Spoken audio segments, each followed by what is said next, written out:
Olá, agora nós vamos começar um assunto novo, né? Nós acabamos de ver as instruções, o código da máquina e agora a gente vai migrar um pouquinho.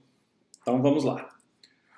Bom, o objetivo da aula agora é a gente estudar um pouquinho de aritmética computacional, ou seja, como que o computador faz aritmética? Como é que o computador faz soma? Como é que o computador faz subtração? Como é que o computador faz multiplicação, divisão e assim por diante? Por que isso é importante? Isso é importante porque os computadores lidam muito com os números, né? E como nós vimos, tudo no computador é representado por binários. Então os números são binários. E é isso que a gente vai ver agora, tá? Bom, onde nós estamos, né? Como eu disse antes, o que nós vimos no início desse curso foi o desempenho das máquinas, como é que elas funcionam, como é que são os segundos, ciclos, instruções. E o que a gente viu agora foi a linguagem de máquina e o código de instruções do assembly, no nosso caso, do RISC-V. Bom, e agora? Agora nós vamos começar a pensar na implementação da arquitetura, na organização da máquina. Mas nós ainda não vamos ver como é que a máquina funciona. Apenas um detalhe pequeno, que é a parte da aritmética do computador. Então o que a gente vai trabalhar agora é com a ALU. O que é a ALU? Né? Ou, em português, ULA, né? Unidade Lógica Aritmética. Aqui, nessa nossa ALU, o que a gente tem chega uma palavra de 32 bits, chamada A, e uma palavra B também de 32 bits.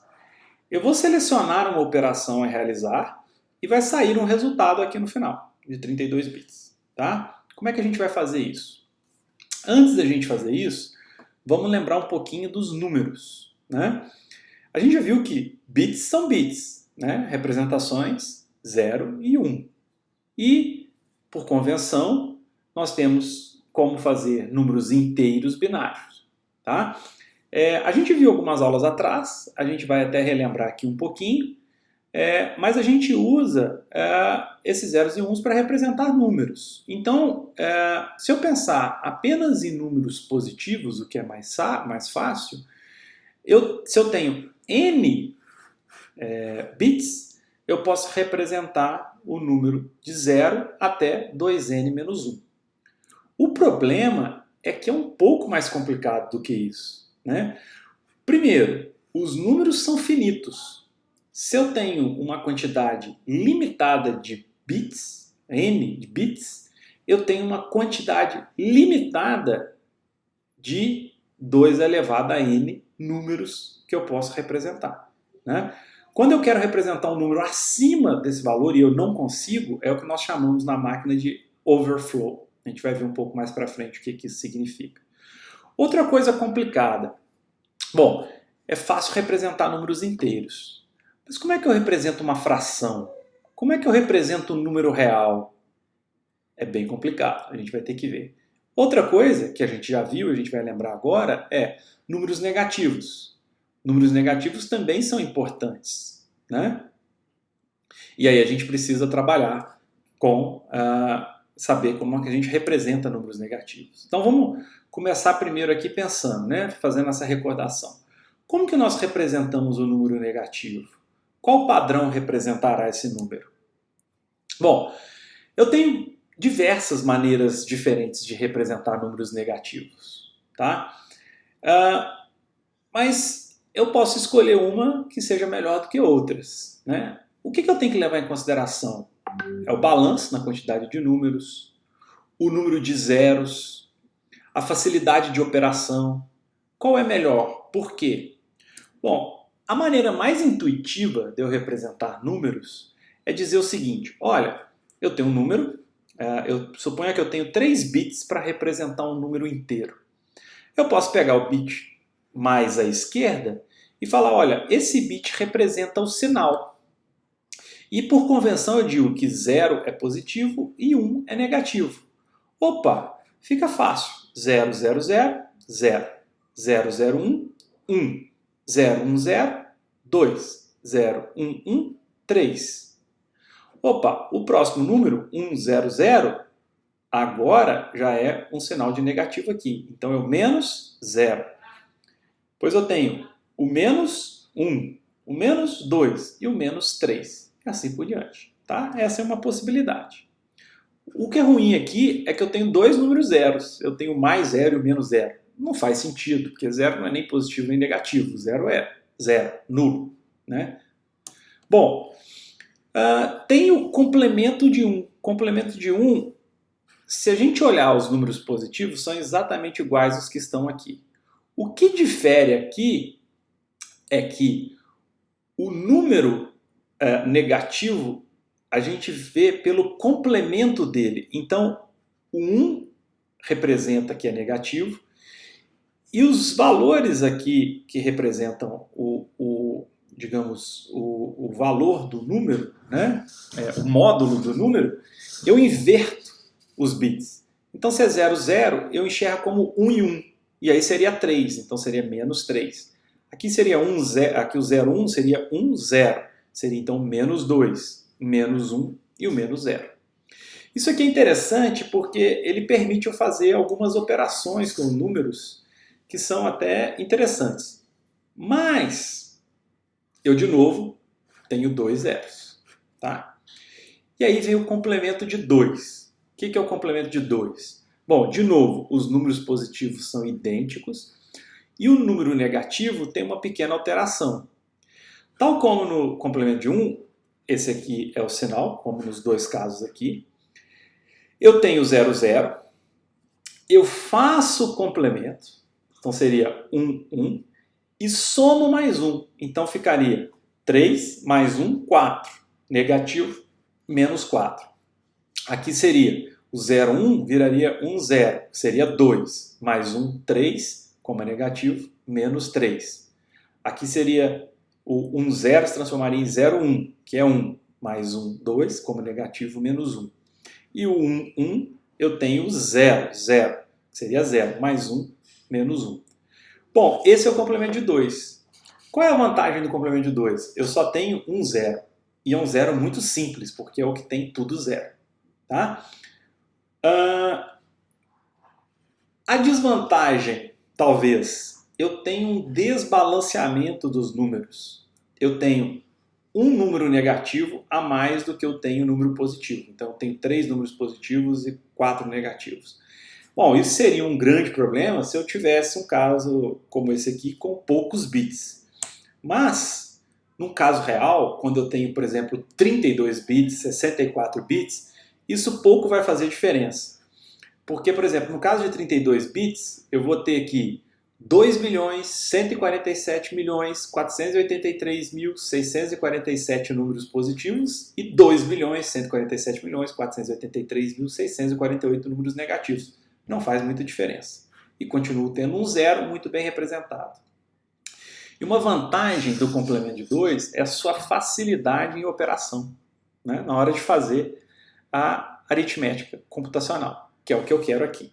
Tá? Então vou mostrar para vocês. Primeiro, como é que eu nego um número? Isso é importante, né?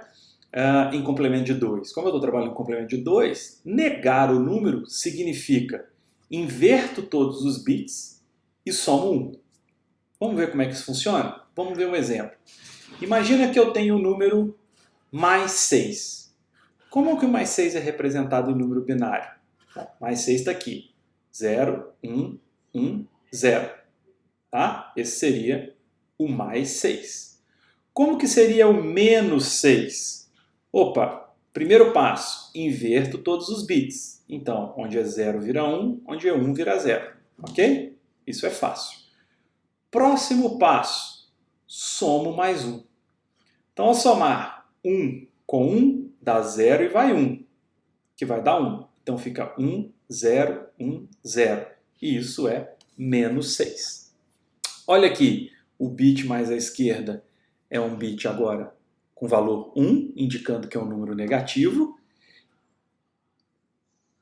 E se eu invertesse, como a gente fez anteriormente, eu teria aqui 1, 0, 1, seria 5, mais 1, 6. Como é negativo, menos 6. Então fica muito fácil inverter.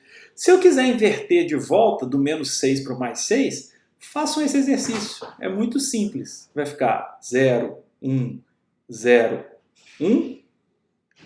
Somo.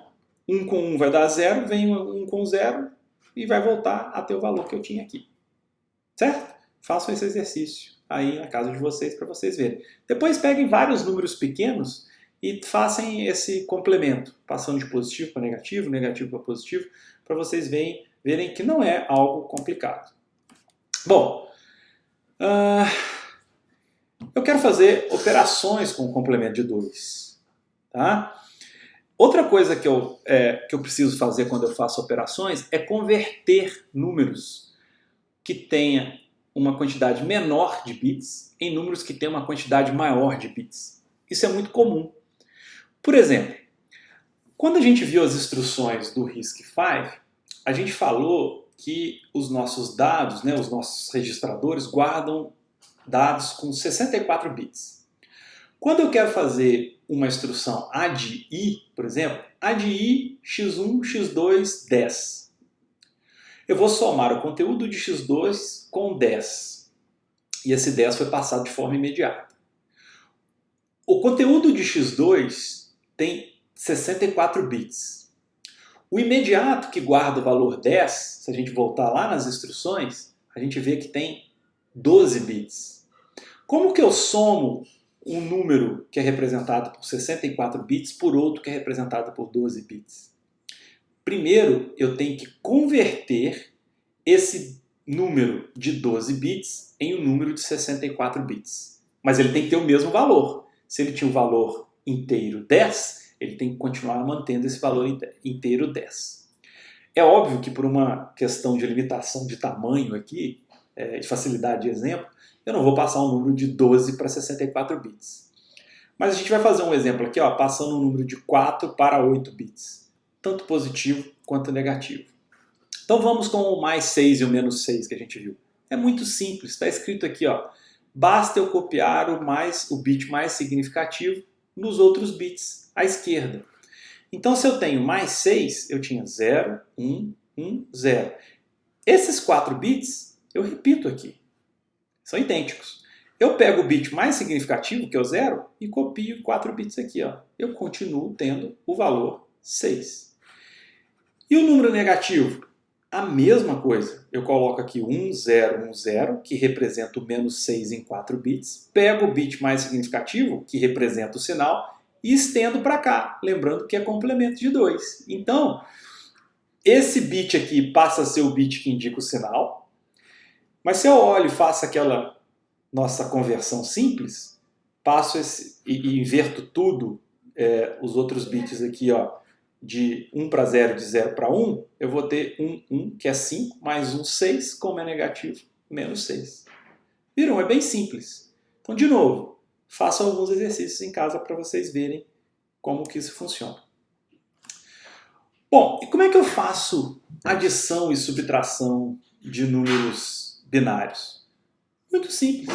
Como vocês faziam adição e subtração de números decimais, que vocês aprenderam lá na escola primária. Né? Aquele negócio, quando você tinha lá 9 mais 1, dava 0 e ia 1. E vinha esse 1, dava o 10. 1 com 0 era 10. É 10, certo? Então, por exemplo, como que eu somo 7 com 6? Quanto é que vai dar? 13. Façam esse exercício aqui. Tá? Quanto que seria 7 menos esse valor que está aqui embaixo? Observe que o sinal de menos aqui está indicando, isso aqui eu só tenho números positivos. Tá? Então seria 7 menos 6.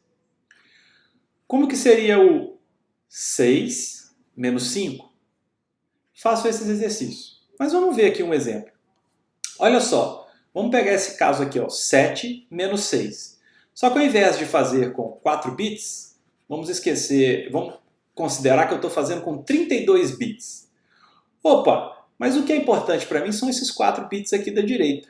Né? Como a gente viu, eu estendi de 4 bits para 32 bits. Eu não estou mostrando 32 bits aqui, botei uns pontinhos aqui. Tá? Mas a gente sabe que esses pontinhos aqui representam zeros, no caso do mais 7. No caso do menos 6, isso aqui representa o menos 6. E aí eu estendi para 32 bits. Como é que eu fazia na escola? Quando eu estou fazendo 7 menos 6, uma coisa legal aqui no complemento de 2, que é a mesma coisa de eu fazer 7 mais menos 6. Então eu somo um número positivo com um número negativo. Tá? Então toda vez que eu tiver que fazer a subtração de um número positivo de outro número positivo, eu complemento esse número positivo aqui para número negativo e faço a soma. Tá? E a soma como é que eu faço? 1 mais 0, 1. 1 mais 1, 0 e vai 1. 1 mais 1 mais 0, 0 e vai 1. 1 mais 0 mais 1, 0 e vai 1. Se você olhar agora, a tendência é sempre essa. 1 mais 0 mais 1, 0 e vai 1. Assim por diante, até acabar o número. E aí a gente vai ter o resultado final, 1. Essa é uma das grandes vantagens do complemento de 2. Ele facilita as operações aritméticas. Tá? Mas eu tenho que tomar o cuidado. Tá? Que é quando ocorre o overflow. Lembra que o overflow era quando eu tinha um número maior do que eu poderia representar? Pois então, aqui de certa forma, com essa representação de complemento de 2, fica até fácil identificar o overflow. Lembre que agora quando eu tenho um número negativo, o bit mais à esquerda, ele representa o sinal. Então, na verdade, eu tenho menos bits para representar os números, porque um bit já ficou comprometido para o sinal. Nesse caso aqui, desse nosso exemplo, se esse número tem 32 bits e esse aqui representa o sinal, na verdade eu tenho 31 bits para representar o número. Tá? Olha, vamos pensar nesse exemplo aqui que eu tenho 4 bits, tá? Eu tenho números de 4 bits e tenho números positivos e negativos. Aqui eu tenho o número 7, e se eu tenho 4 bits, o 7 é o maior inteiro positivo que eu posso representar. Mas eu quero somar 7 com 1. Qual que vai ser o resultado? Vai ser 1 com 1 vai dar 0 e vai 1. 1 com 1 mais 0 vai dar 0 e vai 1. 1 mais 1 mais 0 vai dar 0 e vai 1. 1 mais 0 mais 0 vai dar 1. Opa! Isso aqui, se fosse apenas números positivos, tudo bem. Isso aqui representa o 8. Mas como esse bit da esquerda representa o sinal, observe que eu somei um número positivo com outro número positivo e o resultado foi um número negativo. Por que isso aconteceu? Porque eu extrapolei a quantidade de números que eu poderia representar. Como eu disse antes, tirando o bit de sinal, eu só tinha 3 números para representar, né? O módulo do número. Então, o maior inteiro positivo era 7. 7 mais qualquer coisa vai dar um número negativo.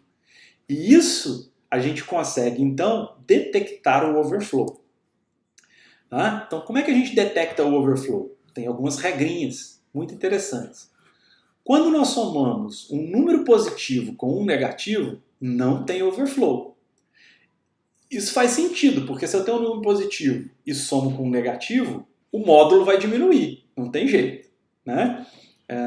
Se o negativo for maior em módulo, o resultado vai ser negativo. Se o positivo for maior em módulo, o resultado vai ser positivo. Mas o módulo do resultado vai ser menor do que o maior número que eu estou usando para somar. Né? Quando o sinal é o mesmo nas subtrações, também não tem overflow. Se eu tenho 2 números positivos e eu quero subtrair um do outro, não tem jeito, vai dar um número menor do que o número que eu já estou representando. Então também não vai ter overflow. O overflow ocorre quando afeta o sinal, o bit de sinal. E isso é muito bom, porque aí eu consigo identificar facilmente o overflow. Então, eu tenho overflow quando eu somo 2 números positivos produzindo um negativo, como nesse exemplo aqui que a gente acabou de fazer, ou quando eu somo 2 negativos dando um positivo, então seria o menos 7 mais menos 1, tá? Aí não daria também, Então, o menos, na verdade, é o menos 8, né? Porque eu sei que negativo eu tenho um a mais. Então, seria o menos 8 mais menos 1, por exemplo. Não daria, não funcionaria. Podem fazer esse teste em casa. Ou subtraindo um negativo de um positivo, dando um negativo. Certo? Se eu estou subtraindo um negativo de um positivo, é como se eu estivesse somando dois positivos. Tá? Se eu estivesse subtraindo um positivo de um negativo, é como se eu estivesse somando dois negativos. E aí, se der positivo, deu overflow. Quando o overflow ocorre, em muitas das máquinas, e também depende muitas vezes da linguagem de programação, da arquitetura e tudo mais, mas normalmente ocorre uma exceção. Uma interrupção é gerada. E aí, o controle de fluxo do programa, quando a gente viu lá nas instruções, o PC ia passando para PC igual mais 4 e assim por diante, ele chama um sistema de alerta lá do sistema operacional, que passa o controle do programa que estava executando para um endereço que vai tratar essa exceção. Tá? E aí, a maneira como essa exceção vai ser tratada depende da arquitetura, do sistema operacional e assim por diante. Bom, vamos parar por enquanto aqui. Espero que vocês tenham entendido essa questão dos números positivos e negativos e complemento de 2, a importância do complemento de 2. O fato é que o complemento de 2 ele facilita muito as operações aritméticas. Ok?